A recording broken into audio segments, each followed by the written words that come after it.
Olá pessoal, você está no canal Conexão Efedrina, eu sou Arthur e nesse vídeo vamos falar sobre três temas. O primeiro sobre as características farmacológicas da efedrina, o segundo, o seu uso como um termogênico e em terceiro, atendendo a pedidos tanto da Maíra quanto da minha mãe, o porquê o nome do canal é Conexão Efedrina.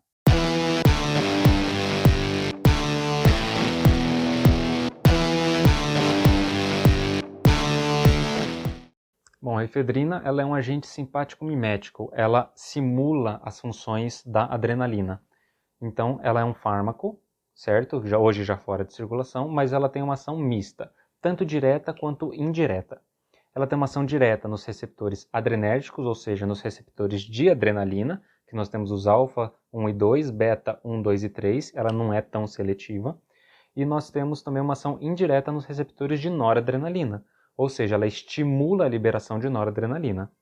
É um medicamento, é uma molécula também que ela tem uma certa resistência à degradação por duas enzimas, a monoaminoxidase e a CONT, que é a catecol-O-metiltransferase. Por causa dessa certa resistência que ela tem, tanto a monoaminoxidase quanto a catecol-O-metiltransferase, tanto a MAO quanto a CONT, ela tem uma ação prolongada. Ela é cerca de 250 vezes menos potente que a adrenalina. E também faz vasoconstrição, assim como a adrenalina, só que também menos potente. O problema é que ela dura 10 vezes mais que a adrenalina. O tempo de meia-vida dela é 10 vezes mais longo que o da adrenalina. Seu uso ele resulta em duas coisas. O primeiro, quando ele se liga nos receptores beta, que ele vai aumentar a sua frequência, ele vai aumentar a quantidade de batimento e aumenta o débito cardíaco. E o segundo, que é quando ele se liga nos receptores alfa-adrenérgicos, que daí ele também aumenta o débito cardíaco, mas daí nesse caso ele não aumenta a frequência, ele vai aumentar a vasoconstrição. O seu vaso vai diminuir esse calibre, consequentemente sua pressão sobe. Então ele é muito usado como um hipertensor, certo? Quando você está com uma pressão baixa, ele era usado para isso. Mas depois isso a gente fala mais lá na frente. A efedrina é classificada como uma amina predominantemente vasoconstritora, ou seja, ela vai subir a pressão arterial. Ela também causa uma diminuição do fluxo sanguíneo, tanto renal quanto esplâncnico, e ela aumenta esse fluxo sanguíneo coronário e músculo esquelético. O que isso quer dizer? Quer dizer que ela vai diminuir a quantidade de sangue que vai tanto para o rim quanto para as vísceras, como, por exemplo, o estômago e o intestino. E ela aumenta a quantidade de sangue que vai tanto para o coração quanto para os músculos esqueléticos, como, por exemplo, bíceps, tríceps, as coxas, né, os quadríceps e por aí vai.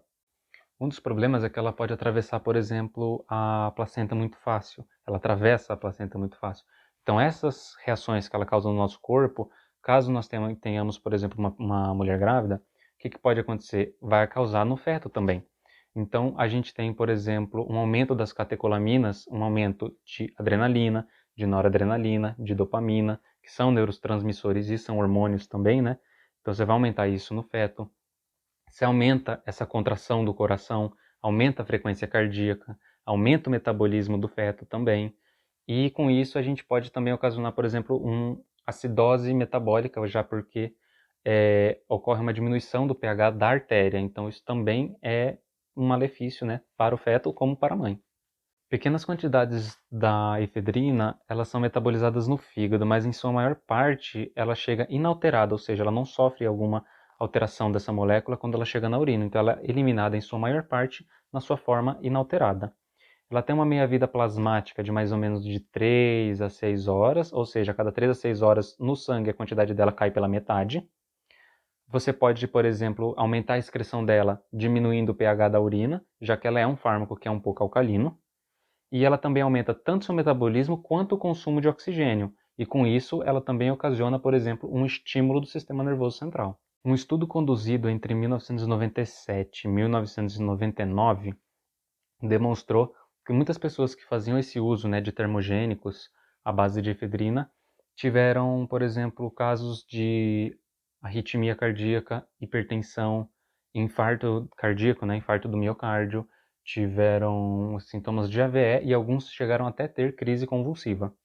Nessa pesquisa, pelo menos 10 pacientes evoluíram a óbito e 13 tiveram invalidez severa. Desses 23, 9 não tinham problema algum, por exemplo, de saúde, ao que indica, e não tinham nenhum fator de risco. Então, por esses motivos e por outros, nós também podemos ver pelo qual ele foi retirado mercado, certo?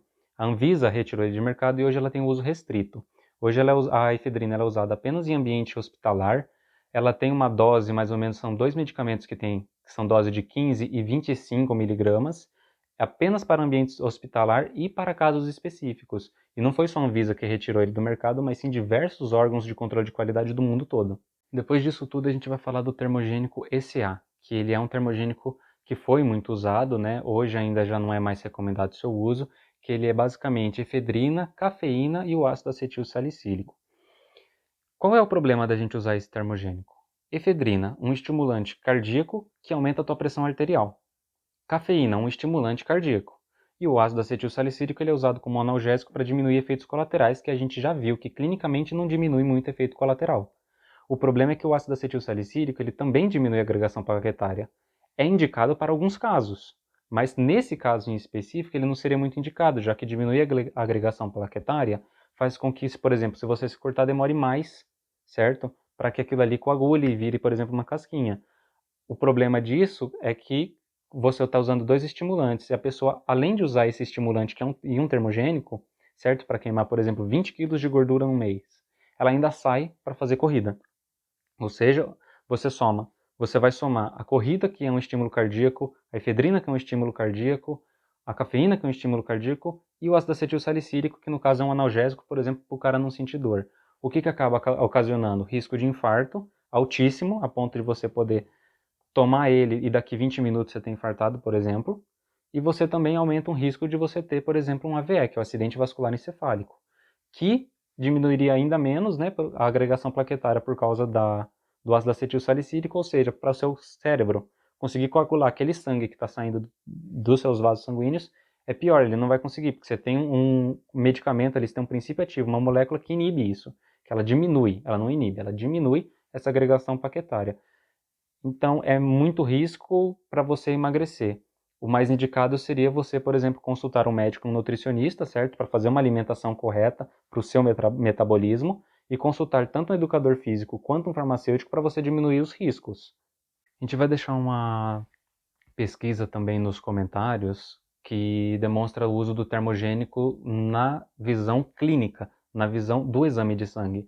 Por exemplo, que em alguns casos você teve um aumento, uma diminuição do HDL, que popularmente falando seria o colesterol bom. Você teve um aumento da creatinina, que quando ela se acumula demais, ela pode vir a causar uma insuficiência renal. E também teve um aumento da pressão diastólica, que é aquele 12 por 8, aquele 8 é diastólico, ele subiu. Então aí também tem um problema que você pode ocasionar, por exemplo, com termogênico, uma hipertensão lá na frente. Diante de tudo isso, a gente consegue agora, por exemplo, entender o porquê que a Anvisa e diversos outros órgãos do mundo retiraram essa molécula de circulação, né? Bom, agora falando do porquê do nome do canal, por exemplo, e seguindo pedidos, né? Primeiro que a gente pensou em conexão efedrina. Por quê? Conexão, pelo fato de ser uma conexão neuronal e também de ser essa conexão que nós temos aqui, né, via internet, via YouTube. E pensamos também na efedrina por ela ser um estimulante, é um estimulante simpático mimético, que serve também, por exemplo, para déficit de atenção, né, os estimulantes geral falando, né? Simpático-miméticos eles são para narcolepsia, para TDAH, por mais que a efedrina hoje não seja usada e nem seja também muito indicada para isso, porque tem muito mais risco do que benefício, né? Mas a gente pensou nessa ideia, porque ela é um potente estimulante da classe das anfetaminas, e nós temos também essa conexão, tanto neuronal quanto essa conexão na internet.